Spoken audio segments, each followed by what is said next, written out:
ಪ್ರಿಯ ವಿದ್ಯಾರ್ಥಿಗಳೇ, ಎಲ್ರಿಗೂ ಬೆಳಗಿನ ಶುಭೋದಯ. ಹಿಂದಿನ ತರಗತಿಯಲ್ಲಿ ವೆಂಕಟಗಿನ ಹೆಂಡತಿ ಅನ್ನತಕ್ಕಂತಹ ಪಾಠದ ಪ್ರಾರಂಭವನ್ನು ಮಾಡಿದ್ವಿ. ಮಾಸ್ತಿ ವೆಂಕಟೇಶ್ ಅಯ್ಯಂಗಾರ್ ಅವರು ಬರೆದಿರುವಂತಹ ಒಂದು ಲೇಖನ ಇದು. ಪ್ರಾರಂಭದಲ್ಲಿ ಲೇಖಕರು ತಮ್ಮ ಗೆಳೆಯರ ಜೊತೆ ಒಂದು ಮರದಡಿಯಲ್ಲಿ ನಿಂತು ಆದಂತಹ ಒಂದು ಅನುಭವವನ್ನು ಪ್ರಾರಂಭದ ಪಾಠದಲ್ಲಿ ನೋಡಿಕೊಂಡು ಬಂದಿದ್ದೀವಿ. ಮುಂದೆ ಶ್ರೀರಾಮರು ತಮಗೆ ಆದಂಥ ಅನುಭವದ ಒಂದು ಸಂಗತಿಯನ್ನು ಗೆಳೆಯರಿಗೆ ಹೇಳ್ತಾರೆ. ಅದು ಯಾವುದು ಏನು ಅನ್ನೋದನ್ನು ಈಗ ನಾವು ಮತ್ತೆ ಮುಂದೆ ನೋಡಿಕೊಂಡು ಹೋಗೋಣ. ಹೇಳ್ತಾರೆ, ಕಳೆದ ವರ್ಷ ಸಂಕ್ರಾಂತಿ ಸುಮಾರಿನಲ್ಲಿ ಒಂದು ದಿನ ನಾನು ಈ ಸುತ್ತಿನಲ್ಲಿ ನಡೆದು ಬರುತ್ತಿದ್ದೆ. ಕಳೆದ ವರ್ಷದ ಒಂದು ಘಟನೆಯನ್ನು ಹೇಳ್ತಾ ಇದ್ದಾರೆ.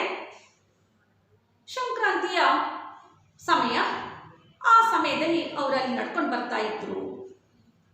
ಬೋವನಹಳ್ಳಿಯ ತಿಟ್ಟಿನಲ್ಲಿ ನಿಂತು ತಗ್ಗಿನಲ್ಲಿರುವ ಆ ಹಳ್ಳಿಯ ಮುಂದಿನ ಬಸರಿ ಮರವನ್ನು ನೋಡಲು ತಿರುಗಿದೆನು. ಅದು ಬೋವನಹಳ್ಳಿ ಅನ್ನತಕ್ಕಂಥ ಒಂದು ಜಾಗ.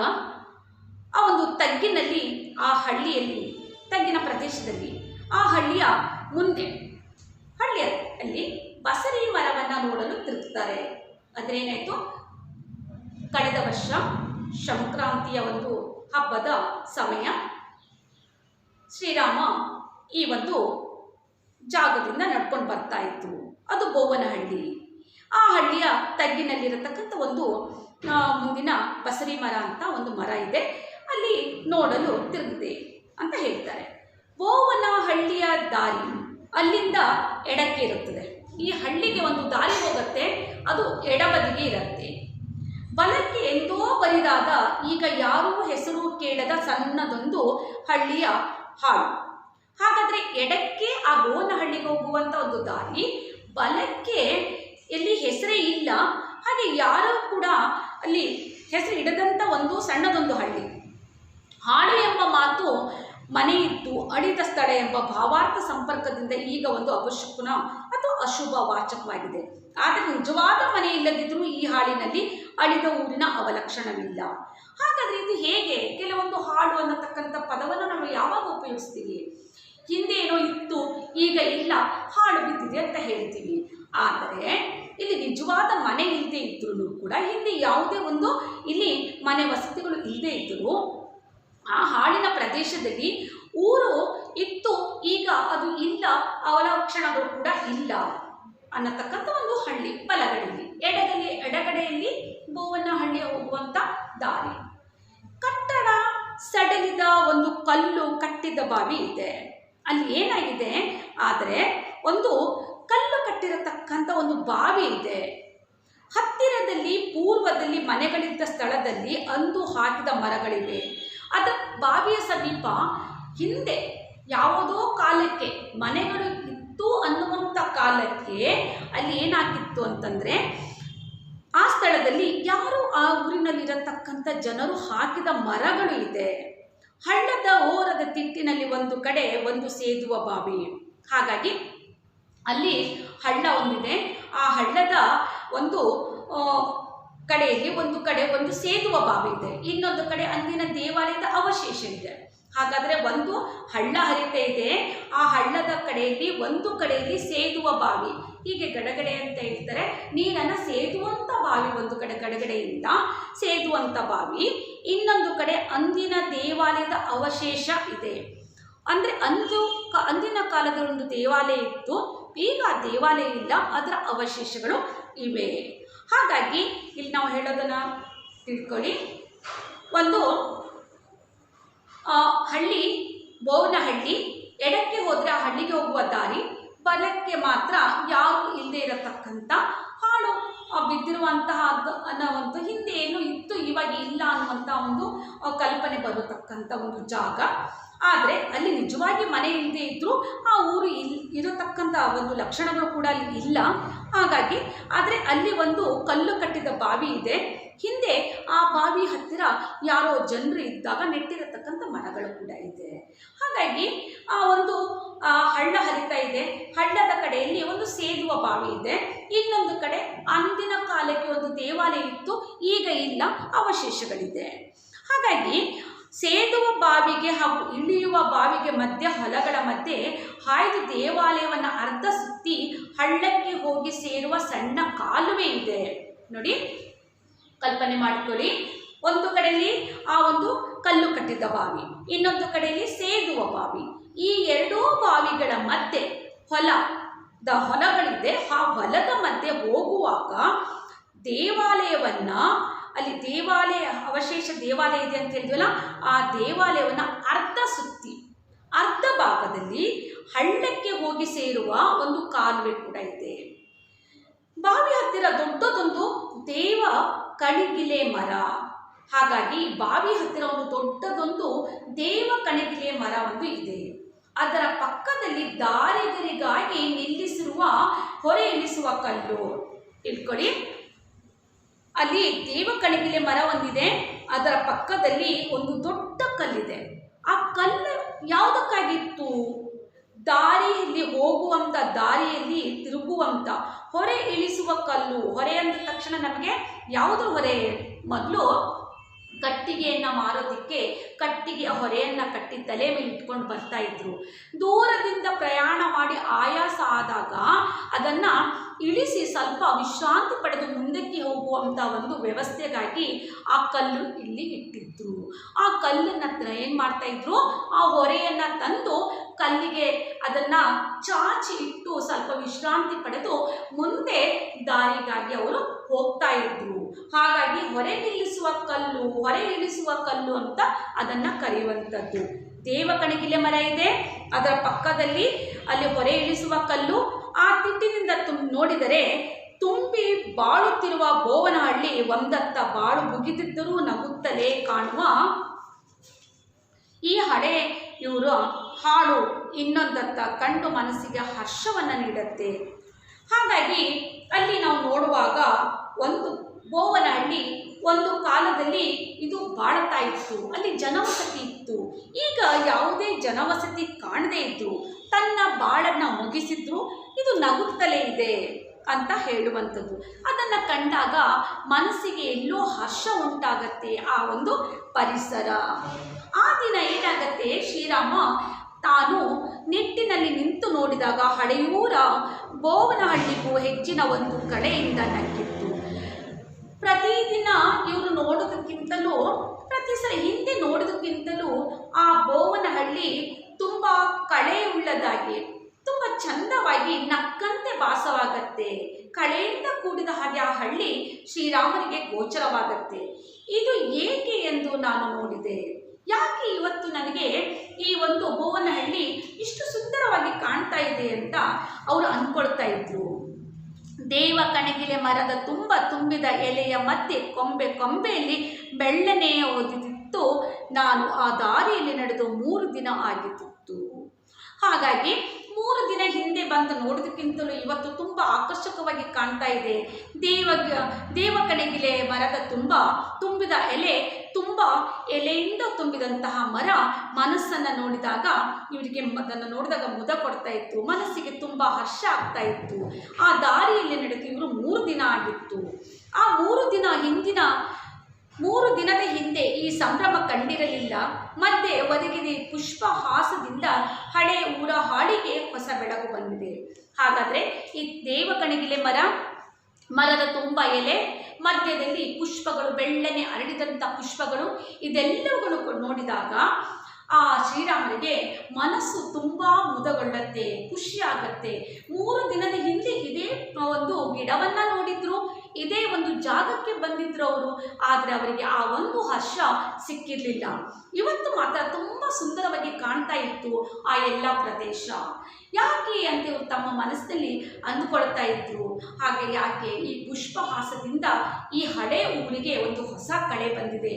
ಆ ಪುಷ್ಪಗಳಿಂದ, ಕುಸುಮಗಳಿಂದ ತುಂಬಿದ ಗಿಡ ಏನಾಗಿದೆ, ಹಳೆಯ ಪ್ರದೇಶಕ್ಕೆ ಒಂದು ಹೊಸ ಕಳೆಯನ್ನು, ಬೆಳಗನ್ನು ಮೂಡಿಸಿದೆ ಅಂತ ಇವರು ಮನಸ್ಸಿನಲ್ಲಿ ಅಂದ್ಕೊಳ್ತಾ ಇದ್ರು.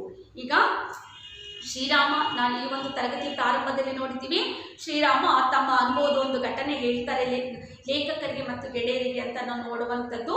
ಅವರು ಸಂಕ್ರಾಂತಿ ಸುಮಾರು ಕಳೆದ ವರ್ಷ ಆ ಸುಮಾರಿನಲ್ಲಿ ತಾನು ಅನುಭವಿಸಿದ ಒಂದು ಘಟನೆ ಹೇಳೋದಕ್ಕೆ ಅವರು ಅಲ್ಲಿ ಒಂದು ಘಟನೆಯನ್ನು ಬಿಚ್ಚಿಡ್ತಾ ಇದ್ದಾರೆ. ಬೋವನಹಳ್ಳಿ, ಸರಿಸುಮಾರು ಆ ಹಳ್ಳಿಯಲ್ಲಿ ಏನಾಗಿದೆ, ಎಡಗಡೆಯಲ್ಲಿ ಆ ಬೋವನಹಳ್ಳಿಗೆ ಹೋಗುವಂಥ ಹಳ್ಳಿಯ ಮುಂದೆ ಹೋಗುವಂಥ ಹಳ್ಳಿಗೆ ದಾರಿ ಇದೆ, ಅಲ್ಲಿಂದ ಎಡಕ್ಕೆ ಇರುವಂಥದ್ದು. ಬಲಕ್ಕೆ ಎಂದೋ ಬರಿದಾದಂಥ ಯಾರು ಹೆಸರಿಡದಂಥ ಒಂದು ಜಾಗ. ಹಾಗೆ ಆ ಸಣ್ಣದೊಂದು ಆ ಹಳ್ಳಿಯಲ್ಲಿ ಇರತಕ್ಕಂಥ ವಾತಾವರಣವನ್ನು ಅವರು ವಿವರಿಸ್ತಾ ಹೋಗ್ತಾರೆ. ಹಾಗೆ ಅಲ್ಲಿ ಒಂದು ಕಟ್ಟೆಯ ಒಂದು ಬಾವಿ ಇದೆ, ಸೇದುವ ಬಾವಿ ಇದೆ, ದೇವಾಲಯದ ಒಂದು ಅವಶೇಷ ಇದೆ, ಹಾಗೆ ದೇವಾಲಯಕ್ಕೆ ಸುತ್ತುವರಿಕೊಂಡಿದ್ದ ಒಂದು ಕಾಲುವೆ ಇದೆ. ಜೊತೆಗೆ ಅಲ್ಲಿ ದೇವ ಕಣಗಿಲೆ ಎನ್ನತಕ್ಕಂಥ ಒಂದು ದೊಡ್ಡ ಮರ ಇದೆ. ಆ ಮರದ ಒಂದು ಬದಿಯಲ್ಲಿ ದೊಡ್ಡ ಕಲ್ಲು ಇದೆ, ಅದು ಹೊರೆ ಇಳಿಸುವ ಕಲ್ಲು. ಅಲ್ಲಿ ಹೊರೆಯನ್ನು ಹೊತ್ತುಕೊಂಡು ಬರುವಂಥವರು ಆ ಕಲ್ಲಿನ ಹತ್ರ ಹೊರೆಯನ್ನು ಇಳಿಸಿ ಮತ್ತೆ ಮುಂದೆ ತಾವು ಪ್ರಯಾಣವನ್ನು ಬಳಸ್ತಾ ಇದ್ರು. ಆದರೆ ಲೇಖಕರು ಮತ್ತೆ ಮುಂದೆ ಹೋಗಿ ಹೇಳುತ್ತಾರೆ, ಆ ಒಂದು ಪರಿಸರವನ್ನು 3 ದಿನದ ಹಿಂದೆ ನೋಡಿದ್ದೆ, ಆದರೆ ಅಷ್ಟು ಖುಷಿ ಕೊಟ್ಟಿಲ್ಲ. ಇವತ್ತು ಈ ಪರಿಸರವನ್ನು ನೋಡ್ತಾ ಇದ್ದೀನಿ, ತುಂಬ ಖುಷಿ ಆಗ್ತಾ ಇದೆ.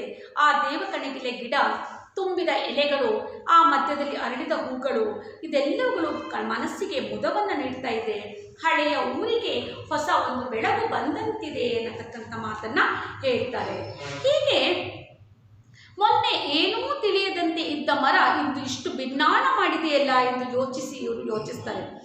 ಮೊನ್ನೆ ನೋಡಿದಾಗ ಏನೂ ಇರಲಿಲ್ಲ ಈ ಮರ, ಇವತ್ತು ಮಾತ್ರ ಎಲೆಗಳ ತುಂಬಿದಂತಹ ಮರ, ಹೂಗಳಿಂದ ಅಲ್ಲಿ ಆಚ್ಛಾದಿತವಾಗಿರತಕ್ಕಂಥ ಆಕರ್ಷಿಸುವಂಥ ಮರ, ಎಷ್ಟೊಂದು ಮೋಡಿ ಮಾಡಿದೆ ಈ 3 ದಿನದಲ್ಲಿ ಅಂದ್ಕೊಳ್ತಾ ಇದ್ದಾರೆ, ಮನಸ್ಸಲ್ಲಿ ಯೋಚನೆ ಮಾಡ್ತಾ ಇದ್ದಾರೆ. ಅಷ್ಟೊತ್ತಿಗಾಗಲೇ ಹಿಂದಿನಿಂದ ಯಾವನೋ ತೆಲುಗಿನಲ್ಲಿ ಮಾತನಾಡಿಸಿದನು. ಲೇಖಕರು ತಮ್ಮ ಯೋಚನಾ ಲಹರಿಯಲ್ಲಿದ್ದಾರೆ, ಗಿಡದ ಬಗ್ಗೆ ಯೋಚನೆ ಮಾಡ್ತಾ ಇದ್ದಾರೆ. ಅಷ್ಟೊತ್ತಿಗಾಗಲೇ ಹಿಂದಿನಿಂದ ಯಾವನೋ ಒಬ್ಬ ವ್ಯಕ್ತಿ ಮಾತನಾಡಿಸ್ತಾನೆ. ಅದು ಯಾವ ಭಾಷೆಯಲ್ಲಿ? ತೆಲುಗಿನಲ್ಲಿ. ಸ್ವಾಮಿ, ಈ ಹೊರೆ ಸ್ವಲ್ಪ ಇಳಿಸಿಕೊಡಿ. ಏನು ಹೇಳ್ತಾ ಇದ್ದಾನೆ ಆ ವ್ಯಕ್ತಿ ಈ ಶ್ರೀರಾಮನಿಗೆ? ಸ್ವಾಮಿ, ಈ ಹೊರೆ ಸ್ವಲ್ಪ ಇಳಿಸಿಕೊಡಿ ಅಂತ ಹೇಳ್ತಾ ಇದ್ದಾನೆ. ಆಗ ಶ್ರೀರಾಮ ಹಿಂದೆ ತಿರುಗಿ ನೋಡ್ತಾರೆ. ತಾನು ಹಿಂತಿರುಗಿ ನೋಡಿದನು, ತೆಳ್ಳಗೆ ಎತ್ತರವಾಗಿ ನಮ್ಮ ಜನರ ವಾಡಿಕೆಯ ಶ್ಯಾಮಲ ವರ್ಣದ ತರುಣ ಒಬ್ಬ ಅವನು. ಆಗ ಶ್ರೀರಾಮ ಹೇಳ್ತಾರೆ, ಹಿಂತಿರುಗಿ ತಾನು ನೋಡ್ತೇನೆ, ಅಲ್ಲಿ ತೆಳ್ಳಗೆ ಒಬ್ಬ ಎತ್ತರದ ಒಬ್ಬ ವ್ಯಕ್ತಿ ಕಾಣಿಸ್ತಾನೆ. ಹಾಗೆ ಇವರ ಜನರು ಸಾಮಾನ್ಯವಾಗಿರೋ ಶ್ಯಾಮಲ ವರ್ಣ, ತುಸು ಕಪ್ಪು ವರ್ಣದ ಒಬ್ಬ ತರುಣ ಅವನು. ಅವನ ತಲೆ ಮೇಲೆ ಹೊತ್ತು ಹೊರಲಾಗದ ಒಂದು ಸೌದೆಯ ಹೊರೆಯನ್ನ ಹೇರಿಕೊಂಡು ಅದೆಷ್ಟೋ ದೂರದಿಂದಲೂ ಬಂದಿದ್ದನು. ನಾನೀಗಾಗಲೇ ಹೇಳಿದೆ, ಸೌದೆ ಹೊರೆ ಅಂದರೆ ಕಟ್ಟಿಗೆ ಹೊರೆ. ಈ ತರುಣ ಏನು ಮಾಡಿದ್ದಾನೆ, ತನ್ನ ತಲೆಯ ಮೇಲೆ ಕಟ್ಟಿಗೆ ಹೊರೆಯನ್ನ, ಸೌದೆ ಹೊರೆಯನ್ನ ಹೊತ್ತು ಹೊರಲಾಗದ, ಅವನ ಒಂದು ಶಕ್ತಿಗೆ ಮೀರಿ ಆತನಿಗೆ ಹೊರೋದಿಕ್ಕೆ ಕಷ್ಟ ಆಗ್ತಾ ಇದೆ ಅಂತ ಹೊರೆಯನ್ನು ಹೊತ್ತುಕೊಂಡು ಆತ ಅದೆಷ್ಟೋ ದೂರದಿಂದ ಸಾಗಿ ಬಂದಿದ್ದಾನೆ. ಅವನ ಮುಖದಿಂದ ಬೆವರು ಸೋರ್ತಾ ಇದೆ, ಒಂದು ಕಡೆಯಲ್ಲಿ ಬೆವರು ಪೂರ್ತಿ ಮುಖ ಎಲ್ಲ ಆವರಿಸಿಕೊಂಡಿದೆ. ನಾನು ಅವನ ಹೊರೆಯ ಕೆಳಕ್ಕೆ ಕೈ ಇಟ್ಟು ಇಳಿಸುವಂತ ಎಂದೆನು. ಅವರು ಏನು ಮಾಡ್ತಾರೆ, ಶ್ರೀರಾಮ ಅವನ ಹೊರೆಯನ್ನ ಆ ಹೊರೆಯ ತಳಭಾಗಕ್ಕೆ ಕೈ ಇಟ್ಟು ಈಗ ಇಳಿಸುವಂತ ಹೊರೆಯನ್ನ ಇಳಿಸುವಂಥದ್ದು. ಅವನು ಅದನ್ನು ತನ್ನ ಕೈಯಿಂದ ಎತ್ತಿ ತಲೆಯನ್ನು ಸರಿಸಿಕೊಂಡು ಬಿಡಿ ಎಂದು ಹೇಳಿ ಹೊರೆಯನ್ನು ಕೆಳಕ್ಕೆ ಹಾಕಿದನು. ಹಾಗಾಗಿ ಆತನು ಏನು ಮಾಡ್ತಾನೆ, ತನ್ನ ಕೈಯಿಂದ ಹೊರೆಯನ್ನು ಎತ್ತಿ ತಲೆಯನ್ನು ಸರಿಸಿಕೊಂಡು ಆ ಹೊರೆಯನ್ನು ಅಲ್ಲಿ ಕೆಳಗಿಡಿಸುವಂಥದ್ದು. ಈಗ ಬಿಡಿ ಅಂತ ಹೇಳ್ತಾನೆ. ನಿಮಗೆ ಅರ್ಥ ಆಗಿರಬೇಕು, ಶ್ರೀರಾಮ ಹಿಂದಿನ ಕಳೆದ ವರ್ಷದ ಒಂದು ಘಟನೆಯನ್ನು ಗೆಳೆಯರಿಗೆ ಹೇಳ್ತಾ ಇದ್ದಾರೆ. ಜೊತೆಯಲ್ಲಿ ಅವರು ಒಂದು ಹಳ್ಳಿಗೆ ಬಂದಿದ್ದಾರೆ. ಆ ಒಂದು ಬೋವನಹಳ್ಳಿ ಅನ್ನುವಂಥದ್ದು ಆ ಪರಿಸರದ ಬಗ್ಗೆ ನಾವು ನೋಡಿದ್ವಿ. ಜೊತೆಗೆ ಅಲ್ಲಿರತಕ್ಕಂಥ ದೇವಕಣಗಿಲೆ ಗಿಡದ ಸೌಂದರ್ಯವನ್ನು ನೋಡ್ತಾ ಇರುವಾಗ ಹಿಂದಿನಿಂದ ಯಾರೋ ಒಬ್ಬ ತರುಣ ಅವರಿಗೆ ತೆಲುಗಿನಲ್ಲಿ ಮಾತನಾಡಿಸ್ತಾನೆ. ಏನು ಹೇಳ್ತಾನೆ, ಸ್ವಾಮಿ, ಈ ಹೊರೆ ಸ್ವಲ್ಪ ಇಳಿಸಿಕೊಡಿ. ತಿರುಗಿ ನೋಡ್ತಾರೆ ಶ್ರೀರಾಮ, ಅಲ್ಲಿ ಒಬ್ಬ ಶ್ಯಾಮಲ ವರ್ಣದ ಒಬ್ಬ ತರುಣ ತಲೆ ಮೇಲೆ ಹೊರದಿಕ್ಕೆ ಆಗಲಾರದಷ್ಟು ದೊಡ್ಡ ಕಟ್ಟಿಗೆಯನ್ನು ಹೊತ್ತುಕೊಂಡು ಬಂದು ಸ್ವಲ್ಪ ಇಳಿಸೋದಕ್ಕೆ ಸಹಾಯ ಮಾಡಿ ಅಂತ ಶ್ರೀರಾಮನನ್ನ ಕೇಳುವಂಥದ್ದು. ಆಗ ಆತನ ಮುಖದಲ್ಲಿ ಧಾರಾಕಾರವಾಗಿ ಬೆವರು ಕೂಡ ಇಳಿತಾ ಇದೆ. ಆಗ ಅಲ್ಲಿ ಶ್ರೀರಾಮ ಆ ಹೊರೆಯನ್ನು ಇಳಿಸೋದಕ್ಕೆ ಸಹಾಯ ಮಾಡುವಂಥದ್ದು. ಹೊರೆಯನ್ನ ಕೆಳಗೆ ಇಳಿಸಿ ಅವನು ತಾನು ಹಾಕಿಕೊಂಡಿದ್ದ ಶರ್ಟಿನ ಬಲ ಅಂಚಿನಿಂದ ಮುಖದ ಬೆವರನ್ನ ಒರೆಸಿಕೊಂಡ. ಆ ಹೊರೆಯನ್ನು ಕೆಳಗೆ ಇಳಿಸಿದವನೇ ಆ ವ್ಯಕ್ತಿ ತನ್ನ ಹಾಕಿಕೊಂಡಿರತಕ್ಕಂಥ ಶರ್ಟಿನ ಬಲಭಾಗದ ತುದಿಯಿಂದ ತನ್ನ ಮುಖವನ್ನ ಬೆವರನ್ನು ಒರೆಸಿಕೊಳ್ತಾ ಇದ್ದಾನೆ. ಬಹಳ ಕಷ್ಟವಾಗಿ ಹೋಯಿತು ಸ್ವಾಮಿ, ದಿನಾ ಹೊರೆ ಕಲ್ಲಿನ ಹತ್ತಿರ ಹೋಗಿ ಇಳಿಸ್ತಾ ಇದ್ದೆ, ಈ ಹೊತ್ತು ತಡೆಯಲಿಲ್ಲ, ನಿಮ್ಮಂತ ದೊಡ್ಡವರಿಗೆ ತೊಂದರೆ ಕೊಡಬೇಕಾಯಿತು ಎಂದ. ಆಗಾತ ಹೇಳ್ತಾನೆ, ತುಂಬ ಕಷ್ಟ ಆಯಿತು, ದೂರದಿಂದ ತಾನು ಈ ಕಟ್ಟಿಗೆನ ಹೊರೆಯನ್ನು ತಂದು ಅಲ್ಲಿ ಹೊರೆಕಲ್ಲು ಅಂತ ಒಂದು ಕಲ್ಲಿದೆಯಲ್ಲ ಅಲ್ಲಿ ಇಳಿಸ್ತಾ ಇದ್ದೆ. ಆದರೆ ಅಷ್ಟು ನಡ್ಕೊಂಡು ಹೋಗೋದಕ್ಕೆ ಆಗಿಲ್ಲ, ತುಂಬ ಅವನಿಗೆ ಸುಸ್ತಾಗಿರೋದ್ರಿಂದ ಆತ ಏನು ಮಾಡ್ತಾನೆ, ಅಲ್ಲಿ ಹೋಗಲಾರದೆ ಈ ಒಂದು ಶ್ರೀರಾಮನ ಸಹಾಯವನ್ನು ಪಡೆದು ಅಲ್ಲೇ ಕಟ್ಟಿಗೆ ಹೊರೆಯನ್ನು ಇಳಿಸುವಂಥದ್ದು. ಹೇಳ್ತಾರೆ, ಈ ಹೊತ್ತು ತಡೆಯಲಿಲ್ಲ, ನಿಮ್ಮಂಥ ದೊಡ್ಡವರಿಗೆ ತೊಂದರೆ ಕೊಡಬೇಕಾಯಿತು ಅಂತ ನಿಮ್ಮ ಸಹಾಯ ತಗೊಂಡು ಕಟ್ಟಿಗೆ ಹೊರೆಯನ್ನು ಇಲ್ಲೇ ಮಧ್ಯದಲ್ಲಿ ಇಳಿಸ್ಬಿಟ್ಟೆ, ನಿಮಗೆ ತೊಂದರೆ ಕೊಟ್ಟ ಹಾಗಾಯಿತು ಅಂತ ಆ ವ್ಯಕ್ತಿ ಹೇಳ್ತಾನೆ. ಆಗ ಶ್ರೀರಾಮ ಹೇಳ್ತಾರೆ, ನಾನು ತೊಂದರೆ ಯಾವ ಥರದ್ದು ಅಂಥದ್ದೇನೂ ಇಲ್ಲ, ಆದರೆ ಹೀಗೆ ಹೊರಬಾರದ ಹೊರೆಯನ್ನು ಏಕೆ ತಲೆಯ ಮೇಲೆ ಹೇರಿಕೊಂಡೆ ಅಂತ ಕೇಳ್ತಾರೆ ಆ ವ್ಯಕ್ತಿಗೆ ಶ್ರೀರಾಮ.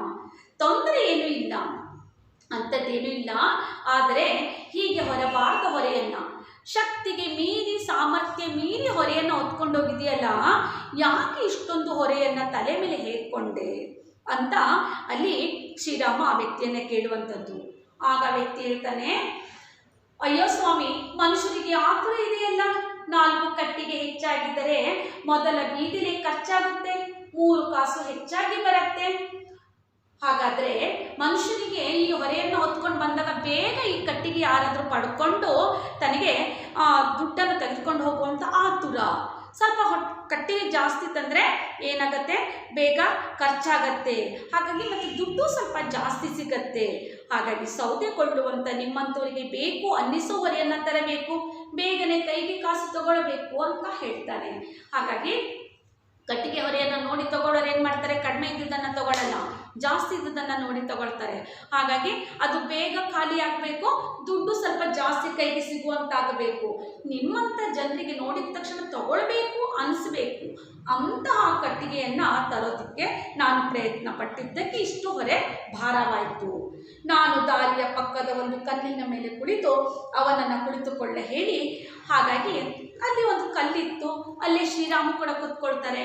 ಜೊತೆಗೆ ಆ ವ್ಯಕ್ತಿಯನ್ನು ಆ ಕಲ್ಲಿನ ಮೇಲೆ ಕುಳ್ಳೋದಿಕ್ಕೆ ಹೇಳ್ತಾರೆ. ಅವನ ಊರು ಕೇಳಿ ಕಷ್ಟ ಸುಖವನ್ನು ವಿಚಾರಿಸ್ತಾರೆ ಶ್ರೀರಾಮ. ಚಿಂತಾಮಣಿಯ ಕಡೆಯಿಂದ ಬಂದಿರುವ ನನಗೆ ಇವನೊಂದಿಗೆ ತೆಲುಗಿನಲ್ಲಿ ಮಾತನಾಡಲು ಕಷ್ಟವೇನೂ ಆಗಲಿಲ್ಲ. ಅವರಿಗೆ ಶ್ರೀರಾಮಗೂ ಕೂಡ ತೆಲುಗು ಬರ್ತಾ ಇತ್ತು, ಇವನು ಕೂಡ ತೆಲುಗಿನವನಾಗಿದ್ದರಿಂದ ಇವರ ಜೊತೆ ಶ್ರೀರಾಮನಿಗೆ ಮಾತನಾಡೋದಕ್ಕೆ ಕಷ್ಟ ಆಗೋದಿಲ್ಲ. ತೆಲುಗಿನಲ್ಲಿ ಅವರು ಮಾತನಾಡ್ತಾರೆ, ಆ ವ್ಯಕ್ತಿಯ ಬಗ್ಗೆ ಎಲ್ಲ ಕೇಳ್ತಾರೆ. ಅವನಿಗೆ ನಿಮ್ಮ ಊರು ಯಾವುದು, ಯಾಕಾಗಿ ಬಂದೆ, ಏನು ಎತ್ತ ಎಲ್ಲ ವಿಚಾರವನ್ನು ಆ ವ್ಯಕ್ತಿಯೊಡನೆ ಶ್ರೀರಾಮ ಅಲ್ಲಿ ಮಾತನಾಡೋದಕ್ಕೆ ಶುರು ಮಾಡ್ತಾರೆ. ಆಗ ತರುಣ ತನ್ನ ಪರಿಚಯನ ಕೂಡ ಮಾಡಿಕೊಳ್ತಾನೆ. ಹೇಗೆ, ತರುಣನ ಹೆಸರು ವೆಂಕಟರಮಣ, ಅವನನ್ನು ಸಾಮಾನ್ಯವಾಗಿ ವೆಂಕಟಿಗ ಎಂದು ಕರೆಯುವರು. ತರುಣ ತನ್ನ ಪರಿಚಯ ಮಾಡ್ಕೊಳ್ತಾ ಇದ್ದಾನೆ.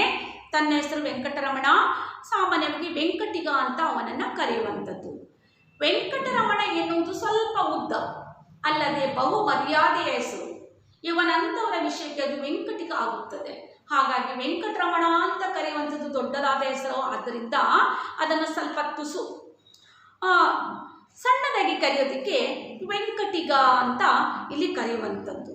ವೆಂಕಟಿಗ ಜನತೆಯ ಬಾಯಲ್ಲಿ ಎಂಟಿಗ ರೂಪವನ್ನು ಕೂಡ ಪಡೆಯುತ್ತೆ ಅಂತ. ಎಂಗಟಿಗ ಜನರು ಒಂದು ಹೆಸರನ್ನು ಎಷ್ಟೋ ವಿಧವಾಗಿ ಅದನ್ನು ಬಳಸುವಂಥದ್ದು. ಎಂಗಟಿಗ ರೂಪವನ್ನು ಕೂಡ ಕೆಲವರ ಬಾಯಲ್ಲಿ ಕರೆಯುವಂಥದ್ದು. ಎಂಗಟಿಗ ತಿರುಪತಿಯ ಬಳಿ ಒಂದು ಹಳ್ಳಿಯ ಹುಡುಗ, ಬೆಂಗಳೂರಿನಲ್ಲಿ ಬಾಳ್ವೆ ನಡೆಸಬೇಕಂತ ಬಂದಿದ್ದಂಥವನು. ಹಾಗಾಗಿ ವೆಂಕಟಿಗ ಎಲ್ಲಿಯ ಹುಡುಗ, ತಿರುಪತಿಯ ಬಳಿಯಲ್ಲಿ ಒಂದು ಹಳ್ಳಿಯಲ್ಲಿರತಕ್ಕಂಥ ಹುಡುಗ. ಹಾಗಾದರೆ ಆ ಹಳ್ಳಿಯಿಂದ ಅವನು ಎಲ್ಲಿ ಬಂದಿದ್ದಾನೆ, ಬೆಂಗಳೂರಿಗೆ ಬಂದಿದ್ದಾನೆ ಜೀವನ ನಡೆಸುವುದಕ್ಕಾಗಿ. ಯಾಕೆ ನಿಮ್ಮೂರಿನಲ್ಲಿ ಜೀವನ ಆಗಲಿಲ್ಲವೇನಯ್ಯ ಅಂತ ಯಾರು ಕೇಳ್ತಾರೆ, ಶ್ರೀರಾಮ ಅವನಿಗೆ ಪ್ರಶ್ನೆಯನ್ನು ಮಾಡ್ತಾರೆ. ಯಾಕೆ ನಿಮ್ಮೂರಿನಲ್ಲಿ ಜೀವನ ನಡೆಸೋದಕ್ಕೆ ಏನು ಕಷ್ಟ ಆಯಿತು, ಯಾಕೆ ನಿಮ್ಮೂರಿನ ಜೀವನವನ್ನು ನಡೆಸಲಿಲ್ಲ ಇರಲಿಲ್ಲ.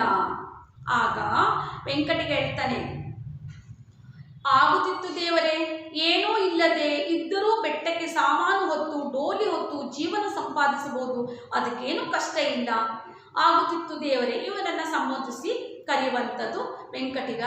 ಆಗ್ತಾ ಇತ್ತು, ಏನೇ ಇಲ್ಲದೆ ಇದ್ರೂ ಕೂಡ ಸಾಮಾನನ್ನು ಹೊತ್ತು ಆ ಒಂದು ಸಾಮಾನನ್ನು ಮಾರಿ ಆ ಜೀವನವನ್ನು ನಡೆಸೋದಕ್ಕೆ, ಅಥವಾ ಯಾವುದೋ ಒಂದು ಕೂಲಿ ಕೆಲಸ ಮಾಡಿ ಕೂಡ ಆದರೂ ಜೀವನವನ್ನು ನಡೆಸೋದಕ್ಕೆ, ಸಂಪಾದನೆಯನ್ನು ಮಾಡೋದಕ್ಕೆ ಅಷ್ಟೇನು ಕಷ್ಟ ಇರಲೇ ಇಲ್ಲ. ಅವನೂರಿನಲ್ಲಿ ಅವನಿಗೆ ಜೀವನ ನಡೆಸೋದಕ್ಕೆ ಕಷ್ಟ ಇರಲಿಲ್ಲ. ಹಾಗಾದರೆ ಇಷ್ಟು ದೂರ ಏಕೆ ಬಂದೆ ಮತ್ತೆ? ಶ್ರೀರಾಮ ಕೇಳ್ತಾರೆ. ಹಾಗಾದರೆ ನೀನು ಇಷ್ಟು ದೂರ ಬಂದಿರೋ ಕಾರಣ ಏನು? ನಿಮ್ಮ ಊರಿನಲ್ಲಿ ನಿನಗೆ ಜೀವನ ನಡೆಸೋದಕ್ಕೆ ಆಗ್ತಾ ಇತ್ತು ಅಂದರೆ ನೀನು ಯಾಕೆ ಇಷ್ಟು ದೂರ ಬಂದೆ ಅಂತ ಕೇಳುವಂಥದ್ದು.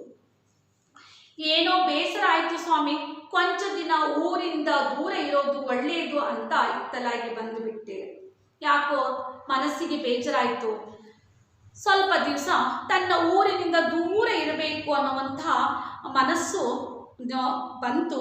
ಹಾಗಾಗಿ ಏನು ಮಾಡಿದೆ, ಊರಿಂದ ದೂರ ಜೀವನ ಮಾಡಬೇಕು ಅನ್ನತಕ್ಕಂಥ ನಿರ್ಧಾರವನ್ನು ಮಾಡಿ ತಾನು ಊರಿನಿಂದ ದೂರ ಬಂದೆ ಅಂತ ಹೇಳುವಂಥದ್ದು. ಇಷ್ಟು ಚಿಕ್ಕ ವಯಸ್ಸಿನಲ್ಲಿ ಬೇಸರ ಏಕಯ್ಯ ಬಂದಿತ್ತು? ಇಲ್ಲಿ ಶ್ರೀರಾಮ ಕೇಳ್ತಾರೆ, ಹೌದು, ಬೇಸರ ಬರೋದಕ್ಕೂ ಒಂದು ಕಾರಣ ಇರುತ್ತೆ. ಇಷ್ಟು ಚಿಕ್ಕ ವಯಸ್ಸು ನಿನಗೆ ಜೀವನದಲ್ಲಿ ಅಂತಹ ಊರನ್ನೇ ಬಿಟ್ಟು ನೀನು ಹೊರಗೆ ಬರಬೇಕು ಅನ್ನತಕ್ಕಂಥ ಮನಸ್ಸು ಬಂದಿದೆ ಅಲ್ಲ, ಆ ಒಂದು ಬೇಸರಕ್ಕೆ ಏನು ಕಾರಣ? ಯಾಕಿಷ್ಟು ಚಿಕ್ಕ ವಯಸ್ಸಿನಲ್ಲಿ ನಿನಗೆ ಬೇಸರ ಬಂತು? ನನಗೆ ಹೇಳಬಹುದು ಅಂತ ಕೇಳ್ತಾರೆ. ಹಾಗಾದರೆ ಈ ಕಾರಣ ನನಗೆ ಹೇಳಬಹುದಾ? ಹೇಳೋದಿದ್ರೆ ಹೇಳು. ಹಾಗಾದರೆ ಕೆಲವೊಂದು ಕಾರಣ ಕೆಲವರಿಗೆ ಹೇಳೋದಕ್ಕೆ ಇಷ್ಟಪಡೋದಿಲ್ಲ, ಹಾಗಾಗಿ ನನಗೆ ಹೇಳ್ಬೋದು. ಆಗ ವೆಂಕಟಿಗ ಹೇಳ್ತಾನೆ, ಹೇಳದಂತೆ ಏನು ಸ್ವಾಮಿ, ನಮ್ಮ ತಂದೆಯಂತೆ ಕೇಳ್ತಿದ್ದೀರಿ, ಮಕ್ಕಳು ಮರಿ ಉಳ್ಳವರು ಹೇಳಿ ಸುಖ ಇಲ್ಲ ಅಷ್ಟೇ. ಹಾಗಾಗಿ ಇವರು ಹೇಳ್ತಾರೆ, ಹೇಳದಂತೆ ಏನು, ನೀವು ನನ್ನ ತಂದೆ ಸಮಾನದಾಗಿ ಇದ್ದೀರಾ. ಹಾಗಾಗಿ ಮನಸ್ಸಿನಲ್ಲಿರೋದನ್ನು ಇನ್ನೊಬ್ಬರಿಗೆ ಹೇಳಿ ಮನಸ್ಸು ಸಮಾಧಾನ ಪಡ್ಕೊಳ್ಳೋದ್ರೊಳಗೂ ಒಂದು ಸಂತೋಷ ಇದೆ. ಹಾಗಾಗಿ ನನ್ನ ತಂದೆ ಸ್ಥಾನದಲ್ಲಿರತಕ್ಕಂಥ ನಿಮಗೆ ನಾನು ಹೇಳೋದಕ್ಕೆ ನನಗೇನು ಸಂಕೋಚ ಇಲ್ಲ ಅಥವಾ ನನಗೆ ಬೇಜಾರಿಲ್ಲ. ಹೇಳಬಹುದಾದರೆ ಹೇಳು, ನಮ್ಮಿಂದ ಏನಾದರೂ ಮಾಡಲಾಗುತ್ತದೆಯೇ ನೋಡೋಣ. ಇವರು ಹೇಳ್ತಾರೆ ಶ್ರೀರಾಮ, ನೋಡು ನಿನ್ನ ಜೀವನದಲ್ಲಿ ಅದೇನಾಗಿದೆ ಅಥವಾ ನಿನ್ಗೆ ಯಾಕೆ ಬೇಸರ ಆಗಿದೆ, ಏನಾದರೂ ಇದ್ದರೆ ಹೇಳು, ನನ್ನಿಂದ ಏನಾದರೂ ಸಹಾಯ ಆಗಬೇಕು ಅಂತ ಇದ್ದರೆ ಅದನ್ನು ನಾನು ಮಾಡ್ತೀನಿ ಅಂತ ಹೇಳಿದ್ರು. ಅಯ್ಯೋ ಯಾಕಾಗಬಾರದು ಸ್ವಾಮಿ, ಇಂಥದ್ದು ಎಷ್ಟು ಕೇಳ್ತಿರೋ, ಪ್ರಪಂಚವನ್ನು ಬಲ್ಲವರು ಒಂದು ಸಮಾಧಾನ ಮಾತು ಹೇಳಿದರೆ ನನ್ನ ಮನಸ್ಸಿಗೂ ಒಳ್ಳೆಯದು. ಅಯ್ಯೋ ಯಾಕಾಗಬಾರ್ದು, ಹಾಗೆಲ್ಲ ಹೇಳಬೇಡಿ. ನಾನು ನನ್ನ ವಿಷಯನ ನಿಮ್ಗೆ ಹೇಳೋದಕ್ಕೆ ಯಾವ ಸಂಕೋಚನೂ ಇಲ್ಲ. ಹಾಗಾಗಿ ಎಷ್ಟು ಜನ ಬೇರೆಯವ್ರ ಸಂಕಷ್ಟವನ್ನು ಕೇಳ್ತಾರೆ. ಹಾಗೆ ಕೇಳಿದಂಥವರು, ಈ ಒಂದು ಪ್ರಪಂಚದ ಆಗು ಹೋಗುವನ್ನು ತಿಳ್ಕೊಂಡಂಥವರು ಕಷ್ಟವನ್ನು ಕೇಳಿ ಒಂದು ಸಮಾಧಾನದ ಮಾತು ಹೇಳಿದ್ರು ಸಾಕು, ಅವರ ಮನಸ್ಸಿಗೂ ಹಿತ ಅನಿಸುತ್ತೆ, ನನ್ನ ಮನಸ್ಸಿಗೂ ಹಿತ ಅನಿಸುತ್ತೆ. ಹೀಗೆಂದು ಅವನು ತನ್ನ ಕಥೆಯನ್ನು ಹೇಳೋದಕ್ಕೆ ಶುರು ಮಾಡ್ತಾನೆ. ಈಗ ನಾವು ಪಾಠದ ಮುಖ್ಯ ಭಾಗಕ್ಕೆ ಬರ್ತಾ ಇದ್ದೀವಿ. ವೆಂಕಟಿಗ ತಾನು ಊರು ಬಿಟ್ಟು ಬಂದಂಥ ಕಾರಣ ಏನು, ಹಾಗೆ ಯಾಕಾಗಿ ಅವನ ಮನಸ್ಸಿಗೆ ಬೇಜಾರಾಯಿತು, ಆ ಬೇಸರವನ್ನು ಶ್ರೀರಾಮ ಕೇಳಿದಾಗ ನಿನಗೆ ಹೇಳೋದಿದ್ರೆ ಹೇಳು ಅಂತ ಹೇಳಿದಾಗ, ಆಗ ಈ ವೆಂಕಟಿಗ ತನ್ನ ಜೀವನದ ಘಟನೆಯನ್ನು ಶ್ರೀರಾಮಗೆ ಹೇಳೋದಕ್ಕೆ ಒಪ್ಪಿಕೊಳ್ಳುವಂಥದ್ದು, ಜೊತೆಗೆ ಒಂದು ಸಮಾಧಾನದ ಮಾತಾಡಿದ್ರೆ ನನ್ನ ಮನಸ್ಸಿಗೂ ಹಿತ ಆಗತ್ತೆ ಅಂತ ಹೇಳಿ ತನ್ನ ಕಥೆಯನ್ನು ಇಲ್ಲಿ ಪ್ರಾರಂಭ ಮಾಡೋದಕ್ಕೆ ತೊಡಗುವಂಥದ್ದು. ಹಾಗಾದರೆ ಇಲ್ಲಿ ವೆಂಕಟಿಗ ಶ್ರೀರಾಮರಿಗೆ ತನ್ನ ಜೀವನದ ಕಥೆಯನ್ನು ಹೇಳೋದು ಏನು, ಹೇಗೆ, ಏನಾಯಿತು ಅವನ ಜೀವನದಲ್ಲಿ ಅಂತ ಹೇಳುವಂಥದ್ದು 2 ಸಾಲು ನೋಡೋಣ. ವೆಂಕಟಿಗ ತನ್ನ ಹಳ್ಳಿಯ ಕೂಲಿಕಾರರ ಒಬ್ಬ ತರುಣ. ವೆಂಕಟಿಗ ತನ್ನ ಹಳ್ಳಿಯಲ್ಲಿ ಒಬ್ಬ ಕೂಲಿಕಾರ ಯುವಕ. ಅವನ ನೆಂಟರಿಷ್ಟರು ಊರಿನ ತುಂಬ ಉಂಟು. ಅವನ ಹಳ್ಳಿಯಲ್ಲಿ ಅವನಿಗೆ ಸಂಬಂಧಿಕರು ನೆಂಟರಿಷ್ಟರು ಊರು ತುಂಬ ಜನ ಅಲ್ಲಿ ಇದ್ದಾರೆ. ಅವನ ಅತ್ತೆಯ ಮಗಳು ರಂಗಿ. ವೆಂಕಟಿಗನ ಅತ್ತೆಯ ಮಗಳು ರಂಗಿ ಎಂಬ ಹುಡುಗಿ ಇವನ ಜೊತೆಯಲ್ಲೇ ಬೆಳೆದವಳು. ಅರ್ಥ ಆಯ್ತಾ? ವೆಂಕಟಿಗನ ಹಳ್ಳಿಯಲ್ಲಿ ವೆಂಕಟಿಗ ಒಬ್ಬ ಕೂಲಿಕಾರ ತರುಣ. ಅವನ ನೆಂಟರಿಷ್ಟರು ಊರು ತುಂಬ ಜನ ಇದ್ದಾರೆ. ಹಾಗೆ ಅವನಿಗೊಬ್ಬ ಅತ್ತೆ ಮಗಳು ಕೂಡ ಇದ್ದಾಳೆ. ಅವಳ ಹೆಸರು ರಂಗಿ ಅಂತ ಆ ಹುಡುಗಿ ಹೆಸರು. ಅವಳು ಹೇಗೆ ಇವನ ಜೊತೆಯಲ್ಲೇ ಚಿಕ್ಕನಿಂದಲೇ ಬೆಳೆದಂಥವಳು. ಆಗತಕ್ಕಂಥವರಿಂದ ಹಿರಿಯರು ಗೊತ್ತು ಮಾಡಿದರು. ಹಳ್ಳಿಯ ಪ್ರದೇಶದಲ್ಲಿ ಅಥವಾ ಅತ್ತೆ ಮಗಳು ಮಾವನ ಮಗ ಹೀಗಿದ್ದರೆ ನಾವೇನು ಮಾಡ್ತೀವಿ, ಅವ್ರು ಹುಟ್ಟಿಂದಲೇ ನಾವು ಹೇಳ್ಕೊಂಡು ಬಂದಿರ್ತೀವಿ ಇವ್ರ ಮುಂದೆ ಗಂಡ ಹೆಂಡತಿ ಅಂತ. ಮುಂದೆ ಏನಾಗುತ್ತೋ ಗೊತ್ತಿಲ್ಲ, ಆಗ್ಲಿಂದ ನಾವು ಹೇಳ್ಕೊಂಡು ಬರೋವಂಥ ಒಂದು ರೂಢಿ. ಹಾಗಾಗಿ ಚಿಕ್ಕಂದಿನಿಂದಲೇ ವೆಂಕಟನಿಗೆ ರಂಗಿ ಹೆಸರೇಳಿ ಅವಳು ಅವನ ಹೆಂಡತಿ ಅಂತ ಹೇಳಿ ಬಂದಿರತಕ್ಕಂಥ ಒಂದು ಜಾಯಮಾನ. ಹಿರಿಯರು ಗೊತ್ತು ಮಾಡಿದ್ರು, ಹಿರಿಯರು ಆಗ್ಲಿಂದ ಹೇಳೋದಕ್ಕೆ ಶುರು ಮಾಡಿದ್ರು. ರಂಗಿ ಹೇಗಿದ್ದಾಳೆ? ರಂಗಿ ಒಳ್ಳೆ ಚೆಲುವೆ. ಅವರ ಜನದಲ್ಲಿ ಆ ಬಣ್ಣ, ಆ ಕಣ್ಣು ಅಪೂರ್ವ. ನಾವು ಈಗಾಗಲೇ ನೋಡಿದ್ದೀವಿ, ಆ ಶ್ಯಾಮಲ ವರ್ಣ ಇರತಕ್ಕಂಥ ಅವರ ಜನಾಂಗದ ಒಂದು ವರ್ಣ ಶ್ಯಾಮಲ ವರ್ಣ, ಸ್ವಲ್ಪ ತುಸು ಕಪ್ಪು ವರ್ಣದ ಜನಾಂಗ. ಆದರೆ ಅವರ ಜನರಲ್ಲಿಯೇ ಆ ರಂಗಿಗಿರುವಂತಹ ಬಣ್ಣ, ಕಣ್ಣು ಅಪೂರ್ವವಾಗಿರತಕ್ಕಂಥ, ಅಂದರೆ ರಂಗಿ ತುಂಬ ಚಂದೊಳ್ಳಿ ಚೆಲುವೆ. ತಾನು ಎತ್ತರದ ಹುಡುಗ ಆದರೂ ಅವಳು ಎಂದೂ ತನ್ನ ಭುಜದ ಮಟ್ಟಕ್ಕೆ ಕಡಿಮೆ ಇದ್ದಿದ್ದಿಲ್ಲ. ಇವನು ಎತ್ತರ ಆಗಿರ್ತಾನೆ, ಆದರೆ ಇವನ ಭುಜಕ್ಕೆ ಸಮಾನವಾಗಿ ರಂಗಿ ಕೂಡ ಬರ್ತಾ ಇದ್ಲು. ಅಷ್ಟು ಅಂತ ನಿಲುವನ್ನು ಪಡೆದಂಥ ರಂಗಿ ಅವಳು ನಡೆಯುತ್ತಿದ್ದರೆ ಗುಡಿಯಲ್ಲಿ ನಿಲ್ಲಿಸಿದ್ದ ಕಲ್ಲಿನ ಮೂರ್ತಿ ಹೊರಗೇನು ನಡೆದು ಬಂದಿತ್ತೋ ಎಂಬಂತೆ ಕಾಣುವುದು. ರಂಗಿಯ ಬಗ್ಗೆ ಹೇಳುವಂಥದ್ದು, ರಂಗಿ ನಡೀತಾ ಹೋದರೆ ಆ ದೇವಾಲಯದ ಗುಡಿಯಲ್ಲಿ ಶಿಲೆಯಾಗಿರತಕ್ಕಂಥ ಮೂರ್ತಿ ನಡೆದು ಬರ್ತಾ ಇದೆಯೇನೋ ಅನ್ನುವ ಹಾಗೆ ಅವಳ ನಡುಗೆ ಇತ್ತು. ಹುಡುಗ ಹುಡುಗಿ ಎಷ್ಟೋ ಕಾಲ ಬೆಟ್ಟಕ್ಕೆ ಸಾಮಾನು ಹೊತ್ತು ಕೂಲಿ ಗಳಿಸಿದರೂ ಸುಖವಾಗಿ ಜೊತೆಯಲ್ಲಿ ಬೆಳೀತಾ ಇತ್ತು. ಈ ಹುಡುಗ ಹುಡುಗಿ ಜೊತೆಯಲ್ಲಿ ಚಿಕ್ಕನಿಂದಲೇ ಹೆಜ್ಜೆಯ ಜೊತೆ ಹೆಜ್ಜೆ ಇಟ್ಟು ಆಟವನ್ನು ಆಡಿ ಮುಂದೆ ತಾವು ಕೆಲವೊಂದು ಕೂಲಿ ಕೆಲಸ ಮಾಡುವಾಗಲೂ ಜೊತೆಯಲ್ಲೇ ಬೆಳೆದು ದೊಡ್ಡರಾದಂಥವರು ಕೂಲಿ ಕೆಲಸಕ್ಕಾಗಿ ಸಾಮಾನು ಹೊತ್ತು ಕೂಲಿ ಮಾಡಿ ಹಣವನ್ನು ಗಳಿಸ್ತಾ ಇದ್ದರು. ಹೀಗೆ ಸುಖವಾಗಿ ಅವರು ಕಾಲವನ್ನು ಹಿಂದೆ ಕಳ್ಕೊಂಡು ಬಂದಿದ್ದರು ಚಿಕ್ಕಂದಿರುವಾಗ. ಮುಂದೆ ಏನಾಯಿತು? ವೆಂಕಟಗನ ಜೀವನದಲ್ಲಿ ಯಾವೆಲ್ಲ ಘಟನೆಗಳು ಬಂದಿತ್ತು, ಹಾಗೆ ಏನು ತಿರುವನ್ನು ಪಡ್ಕೊಂಡಿತು ವೆಂಕಟಗನ ಜೀವನದಲ್ಲಿ ಅನ್ನೋದನ್ನು ಮುಂದಿನ ತರಗತಿಯಲ್ಲಿ ನೋಡೋಣ. ಇಲ್ಲಿಗೆ ಈ ತರಗತಿಯನ್ನು ನಿಲ್ಲಿಸೋಣ. ಎಲ್ರಿಗೂ ಧನ್ಯವಾದಗಳು. ನಮಸ್ಕಾರ.